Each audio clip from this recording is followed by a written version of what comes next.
Welcome to Brockwell Park in South London, which is in Brixton where I live. This park is in an amazing place because, as we know, parks are so important in the urban context because they're like the green lungs of the city, a safe haven, a place to be and relax and get away from the noise and haste, and a place to reconnect with nature. And this park's particularly special because it used to be a country estate on the margins of London, which was then acquired and bequeathed to the local people for their joy and pleasure. And really it embodies what John Muir was saying as the founder of the national parks movement in the US.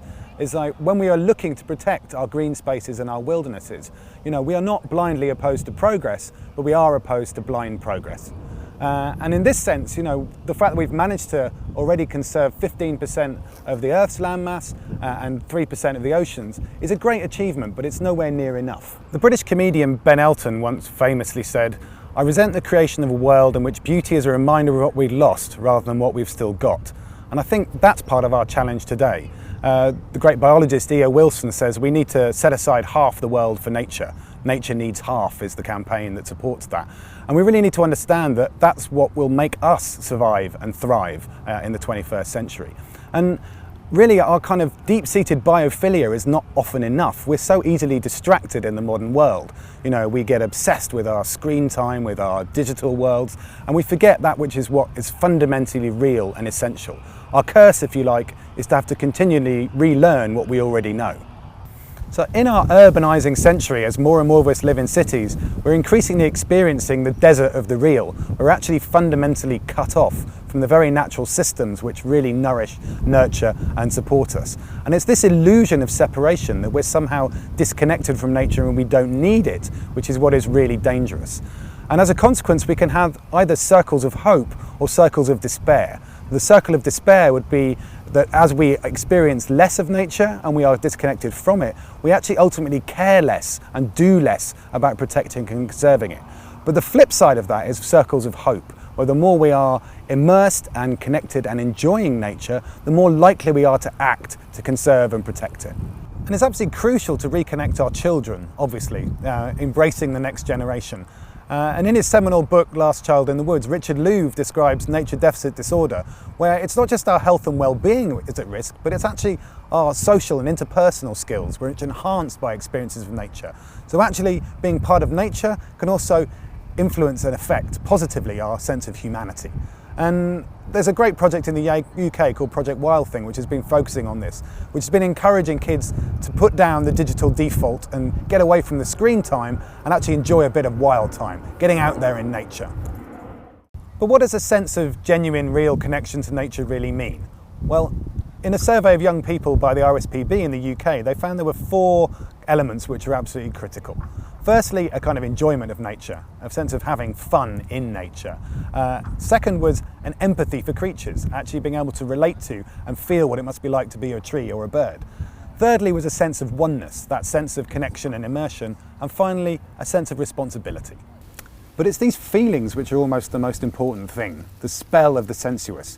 We often talk about our kith and our kin, and we conflate the meaning of those words to mean our immediate circle of friends, our family, our social group. But actually kith means a connection to place and landscape, a connection to nature. And I think we need to focus on reinvigorating our sense of kith, our sense of belonging. And it's that feeling with the whole body, that understanding that we actually can't just dismiss or disconnect ourselves from nature in a cold, logical, abstract way, that it's somehow this different thing that is apart from us. And it's when we hear these kind of enormously tragic facts, like the issue that we've lost 50% of our global vertebrate species in the last 50 years. Now, we shouldn't just dismiss that as a fact. We need to engage with it. We need to almost grieve it. And then through that process of grieving and feeling that sadness and reflection, then we can galvanise to act and change things. Because this is the Anthropocene, where we have become the primary force shaping the fate of life on the planet. And as the product of 13.7 billion years of continuous Earth evolution, it's about time we started growing up and acting like it. And in this sense, we need to ask, who are we? Are we this godlike dominant species, or are we the true stewards of cosmological creation? And that should be inspiring.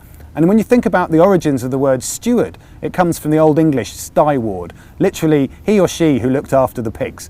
And in this sense, we have to look after all of nature's little piggies. And language matters. Words are powerful, and we need to constantly reinforce the fact that we are a part of nature and not apart from it. Because we are the makers of manners, we are social creatures, and we take the signalling for what is normal and appropriate behaviour from those around us. So we need to create visibility and salience and social proof around connecting with nature. And if you want to subvert the dominant paradigm, you have to have more fun than they are and let them know while you're doing it. You know, being in and a part of nature is the best party on the planet. And the good news is we're all invited. Parks and protected areas are obviously in the vanguard of this party celebration. But the thing we need to remember is that people see and connect to parks for their own reasons, you know, for their own sort of motivations and their own purposes. And we have to understand that some people will come here to walk their dogs, some people will come there for leisure or pleasure or other recreational sporting purposes. And we have to sort of respect those different reasons for people wanting to come and connect with these amazing spaces.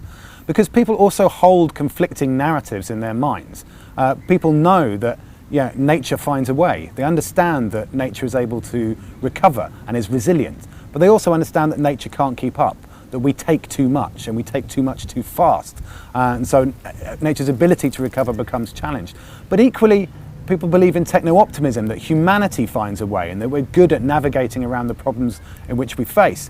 But also, humanity can't keep up, that we're time-stressed, we're pressurized, and we feel disconnected from these important things. So all of these conflicting narratives play in people's heads. And what we're trying to do is navigate our way through those. And what unifies these divergent narratives is this idea of reconnection. And that's reconnection with nature, with each other, across the generations, with what really matters, and most of all, reconnection with yourself. William Shakespeare said, "One touch of nature makes the whole world kin." And what we're trying to do is rekindle that initial sense of awe, love, and wonder that we all feel as children when we're connected to nature. And in this sense, we have to remember that people are motivated and see nature through different eyes. We have the biocentrics, those people who will value the intrinsic right of nature. There are the humanists who see nature through utilitarian value in terms of its use and purposes for humanity. And we have the egoists, those who see nature as a benefit for only because how it makes them feel personally. And then we need to balance the messaging of how we engage those different audiences. We need to rebalance the loss message, so every time we talk about biodiversity and nature, it's not always in the context of doom, gloom and extinction. We need to re-emphasize the love message, connecting back to that deep sense of biophilia and our affection for the world around us. And we need to balance the need. We can't put a price on everything. Money is a very confusing motivator, and whilst there's been a trend to put financial value on ecosystem services, if I ask you how much is your sister worth or your cat, it doesn't mean you love them any less, but that can be a muddling type of motivator. And lastly, we need to have an action, an ask. What is it we are asking people to do? And in terms of that ask, there's 5 basic categories. There's the kind of activist ask, where we're getting people actively involved in a campaign. There's the supporter ask, where we're getting people to donate money or sign a petition. There's the doer ask, where we're actually getting people to do things in their own environment or in their own home. There's the professional ask, getting people to do things with their employer or with their employees. And lastly, there's the sort of shopper ask. What can people do in terms of the services and goods that they buy? And once we have those asks, then it's really about the 3 principles of engagement. To personalize, to make it feel immediately personally relevant to the target audience.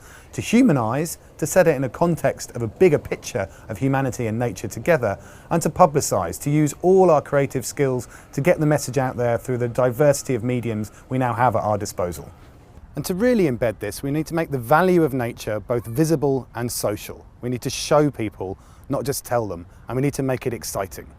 Without getting too Whitney Houston, I believe the children are the future. It's time for us to reverse the trajectory of a generation. A generation that has been disconnected now has a chance to reconnect.